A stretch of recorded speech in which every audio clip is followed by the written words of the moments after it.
FM 94.8. Bashundhara housing এর সাথে ঢাকার যে কোনো প্রান্তের যোগাযোগ হবে আরও স্বাচ্ছন্দ্যে। মেট্রো রেলের 6টি স্টেশন দিয়ে ঘেরা স্মার্ট সিটি বসুন্ধরা হাউজিং, তাই যোগাযোগ হবে নিমিষেই। বসুন্ধরা হাউজিং।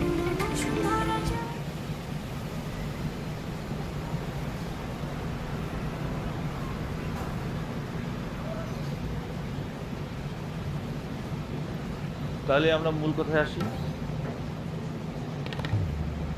জি, মাসের 1 থেকে 10 তারিখের মধ্যে বাসা ভাড়া দিয়ে দিন। আচ্ছা, কোনো অসুবিধা নেই। 10 তারিখ পর্যন্ত যাবো না, 5 তারিখের মধ্যেই দিয়ে দেবো। রাত 11টার মধ্যে বাসায় ফিরতে হবে। 11টা। আচ্ছা, ঠিক আছে।